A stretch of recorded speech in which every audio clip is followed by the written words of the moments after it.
Now, going by the possible shortage of wheat supply in the country as a result of the current Russia and Ukraine conflict, the federal government has announced plans to deploy measures to reduce wheat importation into the country. This development, the government says, will help to boost local production, curb food insecurity, and have a significant impact on foreign exchange market. According to the latest data from the National Bureau of Statistics, 1.29 trillion naira is spent on wheat. That's wheat importation only. That was what was spent in 2021. A 71.1% higher rate than what was spent the previous year.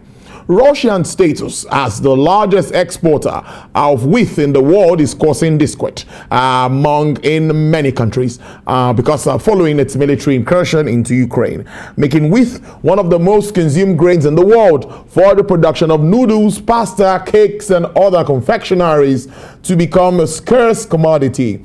Well, joining me from the United Kingdom to check the pros and cons of this development. He's a researcher and an agribusiness economist, Dr. Matthew Ojo. Dr. Ojo, good afternoon. How are you today? Good afternoon, Tolu. Nice to be back once again. Yes. Let's get talking now. More than $2 billion is used annually to import only wheat.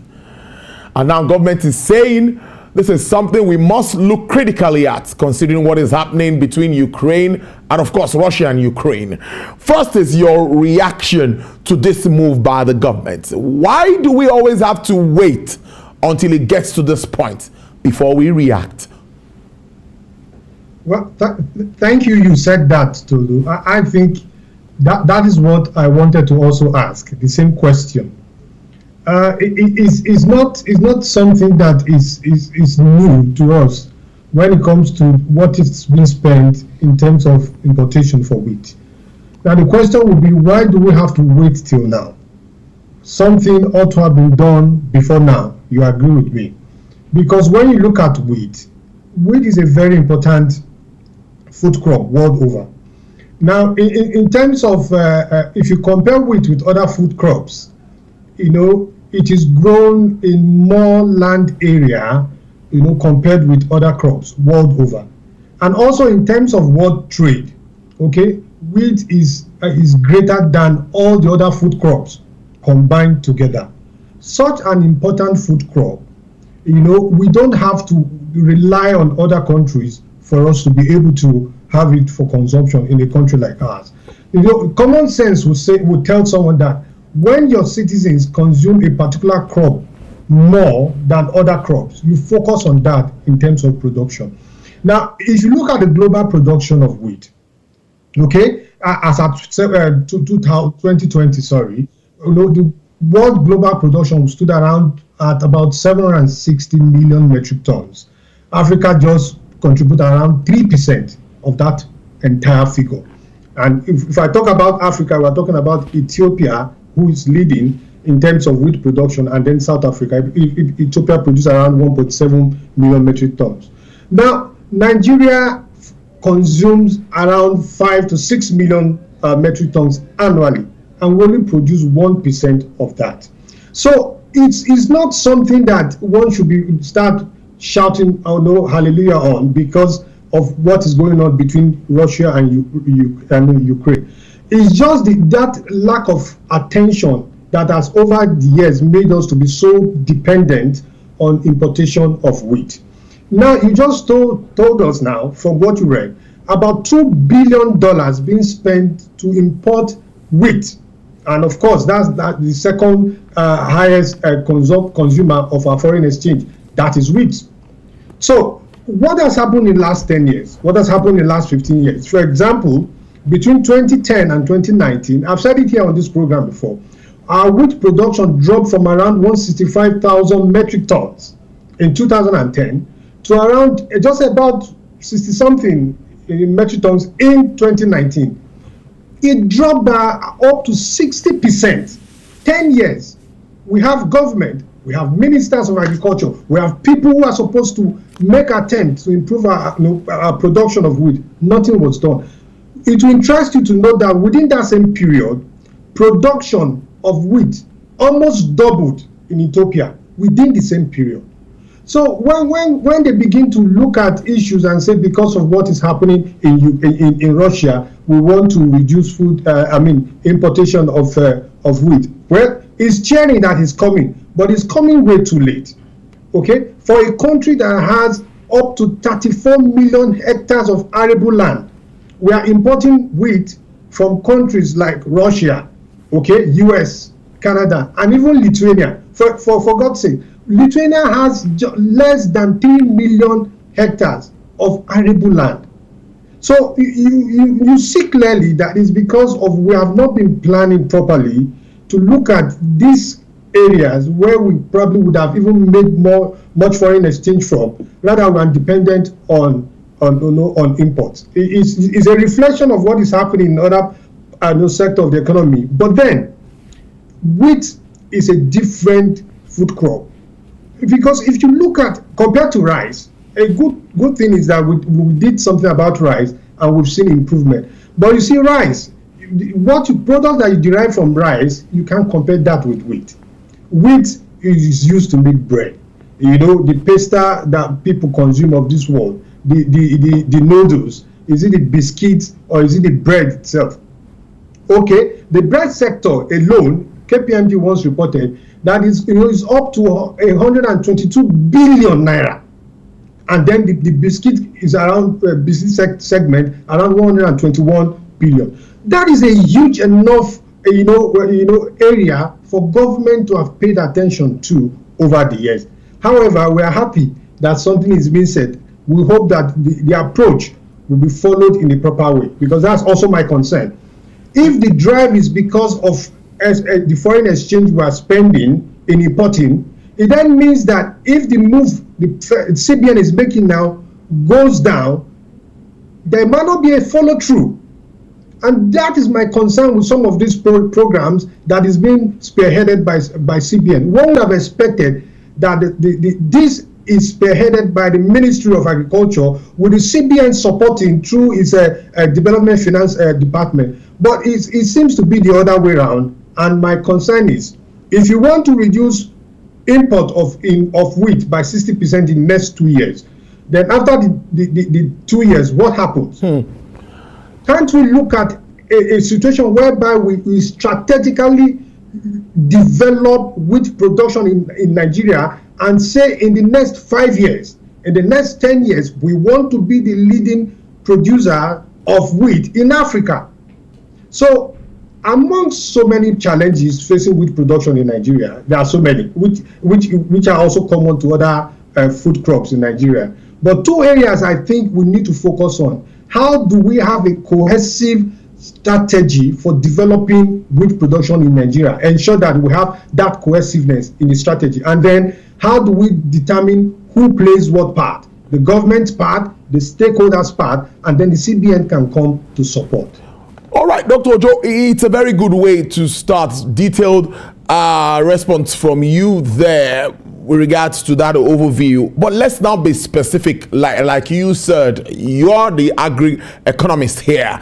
The plan is to double production from the current 150,000 hectares to about 300,000 hectares. That's what they're saying ahead of the next planting season. Extension workers will also be trained to meet up with all of this. You understand this better. Do you think this can actually double what we expect, talking about production? That is one. Two is the issue of seeds. We've had the argument that the wheat produced here is different from what we import from abroad, of course. And that's the reason why we are so import dependent. What can be done so that we get that kind of seeding? Or do we need to change our taste and just adapt to what we have in our country? Eat Nigeria, buy Nigeria. Okay. Thank you, Tolu, for raising those two questions. The first thing is this. The target set to double the hectare of wheat production in Nigeria is not something that cannot be achieved. Now, unlike rice, okay, where you have up to 29 states producing rice in Nigeria, you see, wheat, it only grows under certain conditions, which is most suited for states in the north. About 12 states in the north can produce wheat, all right? So, and these are states in the northwest and northeast of the country. You have the Sokotos of this world, Bauchi, Gombe, Katsina, Kaduna, Kano. Those states, Borno, they produce or they can produce wheat. So if we talk about doubling, the hectarage of production from 150 to 300, it then means that we focus on those states, all right? We take each state on its own, because my challenge is, when you start using this cookie cutter approach across all states, the challenge Borno has might not be exactly the same thing with Kaduna or Kano or Gombe or Yobe.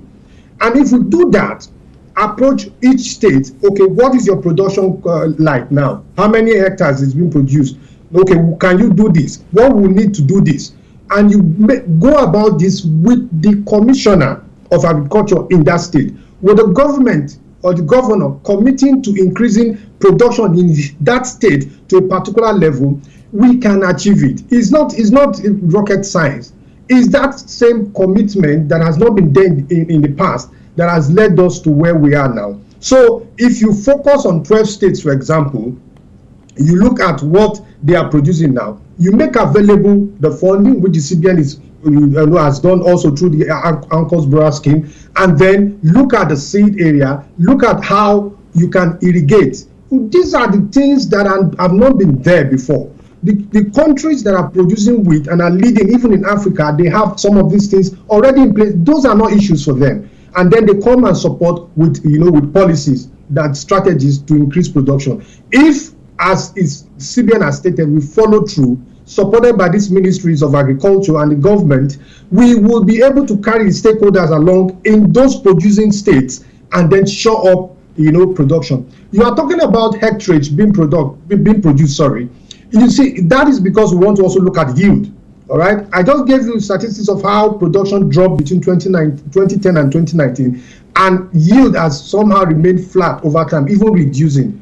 When you talk about output without making reference to the size of land that is used in producing that output, then we'll just talk about output. Yield will take into cognizance what size of land you use in producing the output you are talking about. So I think that is achievable when we carry everybody along. Remember, my concern is the strategy that will be used to bring about this development. If it is not properly aligned and followed through, the states will just see it as one of those federal government's policies they brought, and once it's failed, they say it's the federal government that didn't do it well. So that area needs to be looked at.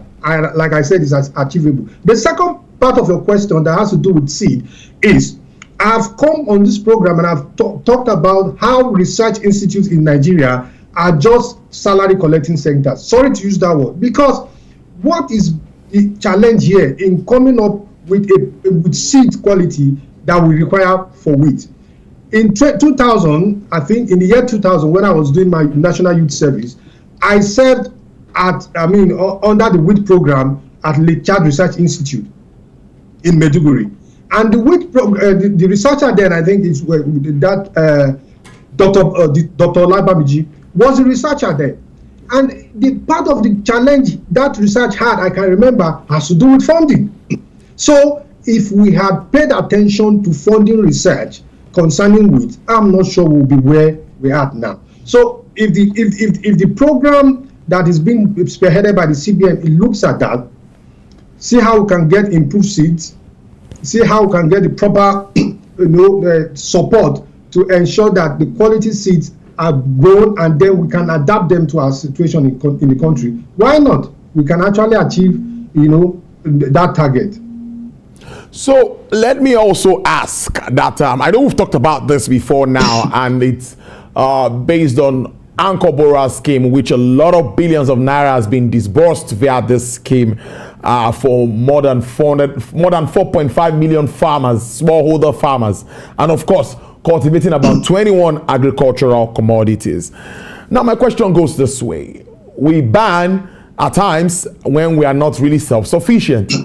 How is this playing out? You talked about rice, saying we are doing fairly well. Yes, we have the rice pyramids and all of that.